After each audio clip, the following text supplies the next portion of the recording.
it cannot be still all the time. And so a person has to try to settle it. And he said, sallallahu alaihi wasallam, that the heart of the son of Adam is more inconsistent than boiling water. So you can imagine the movement of the heart. The more iman a person has in the heart, the more they're able to settle it.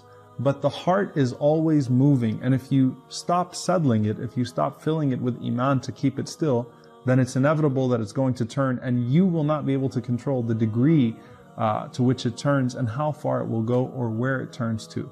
So settling the heart is extremely important. Now, subhanAllah, there are many lessons we take from this. The scholars mention that if you read about the companions, they took time to internalize the faith. Okay, they understood the inconsistency of the heart, so they took time to stabilize the faith. So Ibn Mas'ud radiallahu anhu, for example, says, we used to read 10 verses of the Quran, understand them, memorize them, apply them, and then we move on to the next 10.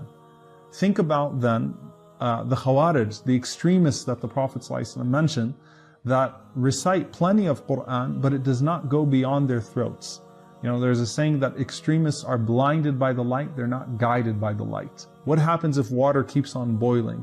It'll evaporate. So there will be no iman whatsoever. So a person should slowly stabilize the heart rather than try to take in too much, because the iman does not come in that fashion.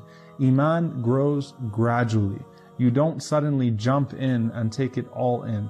It grows gradually, and a person has to make their heart consistent. So there are two supplications from the Prophet ﷺ that we'll learn today, inshallah, that are very similar.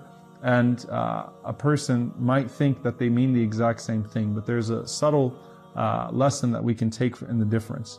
The first one is the most frequent supplication of the Prophet ﷺ, that he would always say, Ya muqallib al-qulub, thabbit qalbi ala dinik. Ya muqallib al-qulub, thabbit qalbi ala dinik. O turner of hearts, make my heart firm on your path. If the Prophet ﷺ made that dua more frequently than any other dua, then what then for us? Does the Prophet ﷺ fear hypocrisy? Does he fear that his heart will be turned in any other direction? SubhanAllah, what about us then? If that was the most frequent dua of the Prophet ﷺ, it should also be our most frequent supplication, and we should increase it well beyond what the Prophet ﷺ used to say, for our hearts are not like his heart, alayhi salatu wassalam.